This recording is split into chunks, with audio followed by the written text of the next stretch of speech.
Divorce brings such extreme changes to someone's life, and you're usually not at all prepared for what's going to happen, both financially and emotionally. You've neglected your children. You should have been home, seeing that they were taken care of. I suppose you're going to blame me for whatever has happened. Well, aren't you to blame? You say this to me when you're really the one who is at fault for having neglected me? Nothing but business, business. Oh, I'm sick of it. What's the use? I shan't stand it any longer. I was the only graduate woman I knew who was divorced. I was the only divorced mother with children living in graduate student housing. So there was a sense of being different out there.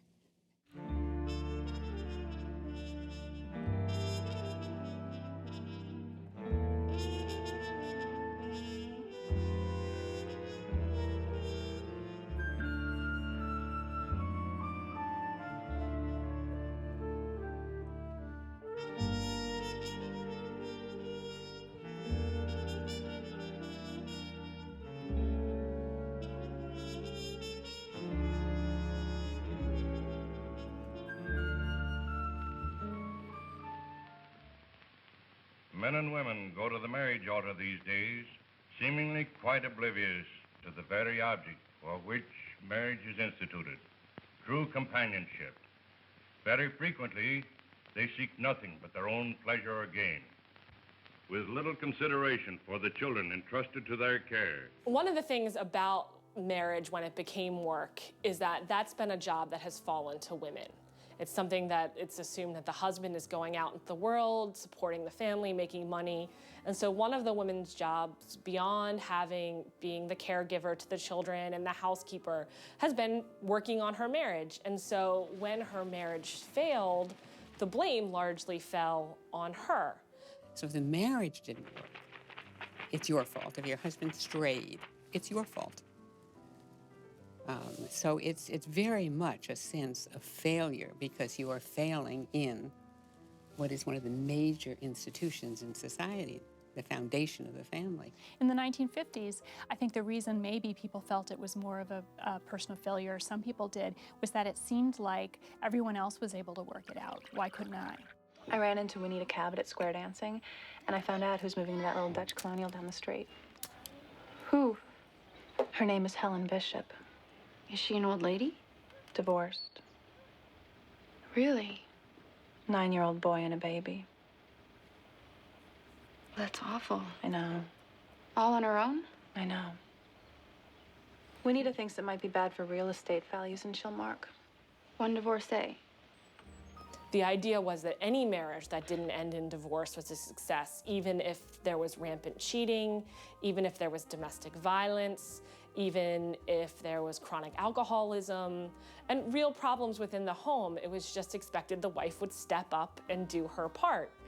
And so when she didn't, and when she, quote unquote, admitted failure, society judged her for that. And I think that a lot of women really struggled with that decision to admit failure, even if they felt that it was the right thing for them. And they did face judgment from their families, from their religious leader. It kind of depends on what's going on at the time. I mean, if he's been, a womanizer or an alcoholic or been in and out of prison, then they understand. But if it happens to be the woman's choice to leave a marriage, to leave a man that is not a bad man in society's terms of a bad man, then it's definitely her fault, and she's the one who is seen as homebreaker, leaving the kids with a broken family.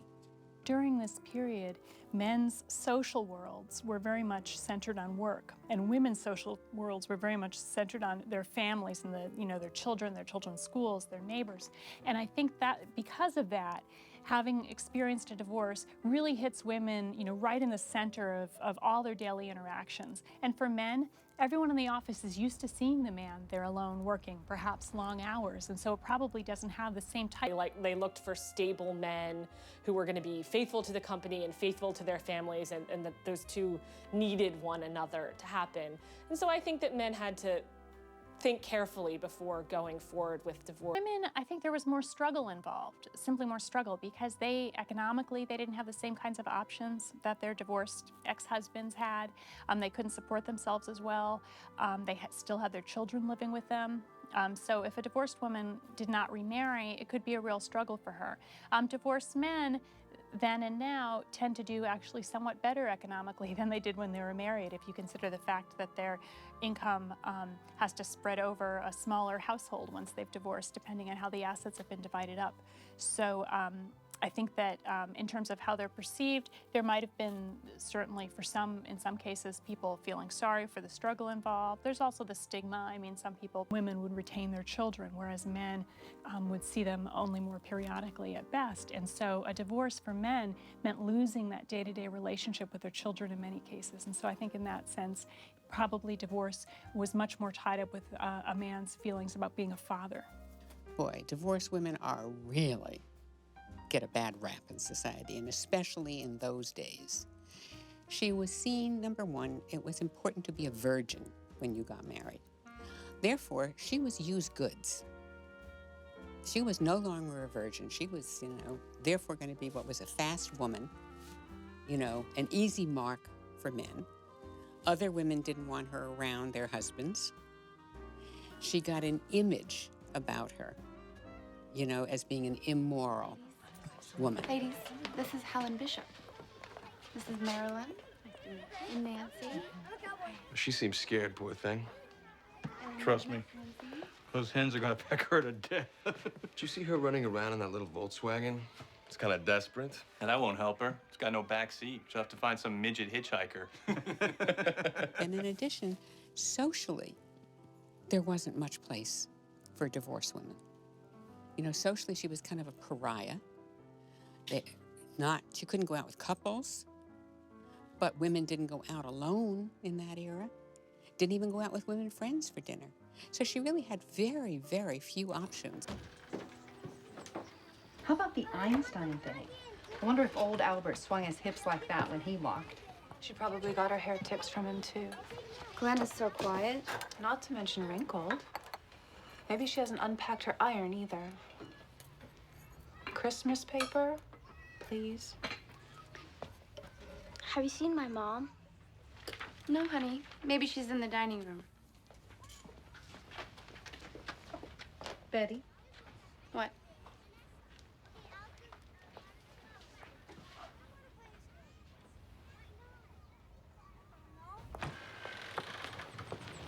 Don, will you please go to High Top and get the cake? So during the 1950s and 60s, it's important to keep in mind that women had relatively limited employment options. So if a woman divorced, her options in terms of being able to support herself were, her best option was honestly to remarry, to find someone else to marry. Her employment options, there was a lot of part-time work in the service sector, didn't play a good family wage. Women who did not remarry had several options. They could either move in with their parents, which had its own host of sort of psychological issues that came with it, and whether the family supported the divorce or not, there were a lot of concerns there. Women had to oftentimes go out and try to find work. There were more married women working in the 1950s than had happened in previous decades, but these were not careers. They were oftentimes part-time jobs. They were not jobs that were easy to support yourself and your family on. And so that was a struggle as well. Under these circumstances, I have little choice except to grant the divorce. As to the custody of the children, I award the child Marion to the custody of her mother, and the son Frederick to the care of his father. The effect of this rise in divorce is that children were increasingly living apart from their fathers. They're increasingly living with a single mother and frequently also with a stepfather. And so the change in children's family environments was really dramatic after the mid-1960s. I would say that's probably the most important effect of that rise in divorce. It's hard to stay together for the sake of the kids when you're miserable in the situation that you're in. My children were 4 and 6 years old, so they were quite young. And certainly I thought about that. And getting a divorce was several years of agony and going to a psychiatrist and trying everything out. And would it have been better for the kids? I don't have a crystal ball. Perhaps. Perhaps in some cases it might be. But it's impossible to predict, because what would that marriage have been like? What would the home life have been like? I tried to do it the right way. We sat, and that watching that scene also brought my own scene to mind, is that the kids and I sat on the couch and their father sat in the big chair, and we didn't use the word divorce. What we said is, Mommy and Daddy aren't getting along too well, and Daddy's going to live someplace else. And what our words meant and what that was going to mean for their lives. And then they got upset and they cried and they wanted to know, well, when would they see Daddy? How would it be? Why? Lots of questions and lots of sadness. They don't understand the adult concept. If Daddy can stop loving Mommy, well, then he can stop loving us too. And there's often that sense of us, mother and children being us. And that shows up also with Don and Betty, with Betty on the couch with the kids, Don across the room. That was very common in those days. So it becomes Daddy left us. And the kids don't really have a concept. If Daddy's leaving, how can he love us and leave? Often feel like they're the cause of the divorce. Why?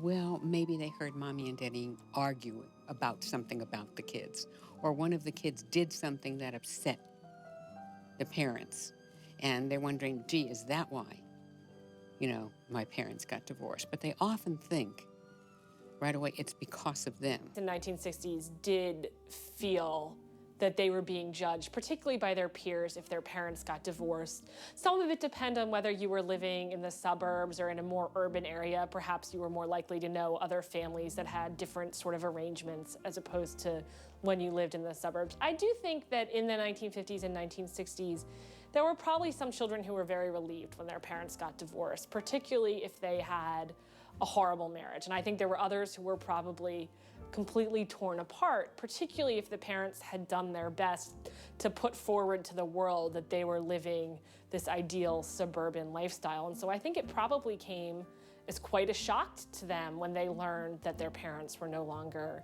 together. Kids tend to be very sad, angry that their life is being so disturbed, and very confused. They really don't understand what's going on.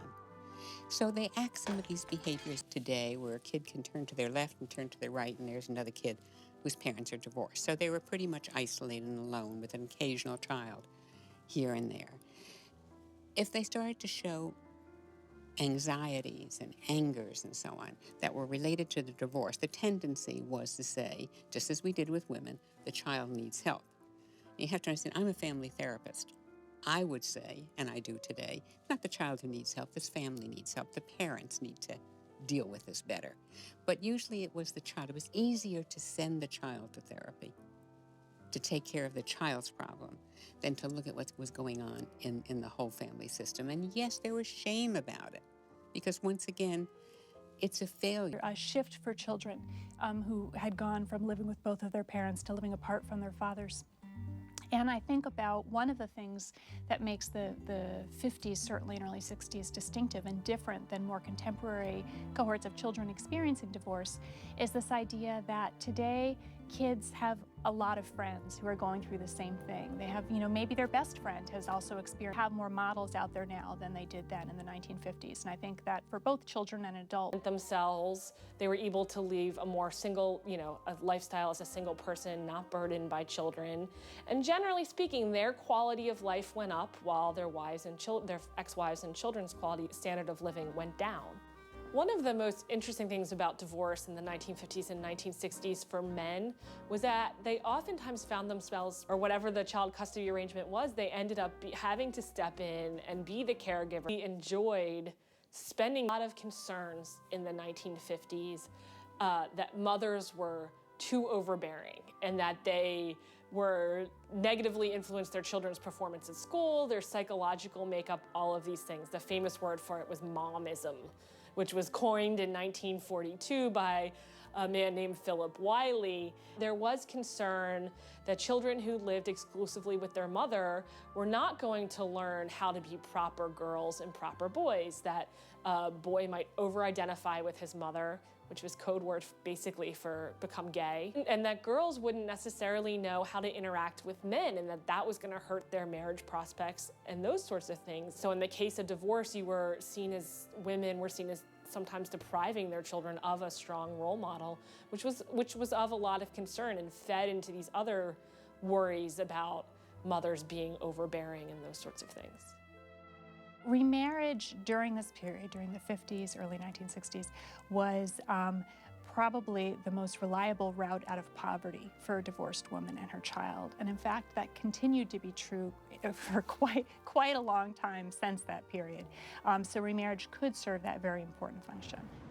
I have 3 children. You don't have to answer me now. But I want to marry you. We'll take the, situation like Betty, where she really has no skills. Remarriage is the best option to her second husband and probably has never uncommon or a new thing. When in fact, if you look back historically in the United States, step families have been common going back as far as the colonial times. I mean, they've been extremely common. What is new and relatively more recent about step families is that they're more is that the biological dad sort of dropped more and more out of the picture, and the stepdad became more the dad. And that because there was a lot of shame about being divorced, there was also a lot of shame about being in a second marriage when there was a divorce, that often the kids would refer to him as dad, especially in front of their friends. Kids often kept the divorce a secret. In which they started a new family and lost contact with their children. And that was something that was very, very sad and very scarring. It was quite common then, when there was a young child, like the age of, and there was a lot of attempts to sort of push the biological dad, the real dad, out of the name of the stepfather to fit in, even though it really was not legal if the father had not given up right. In the early 1800s, if there was divorce, a man had unquestioned right to gain custody of his children and to essentially leave their mother out of their lives. Now, in the early 19th century, Americans started to romanticize motherhood, and they developed what was called the tender years doctrine. And the idea behind the tender years doctrine was that children needed their mothers more than they needed their fathers for love and nurturing and to form their moral character.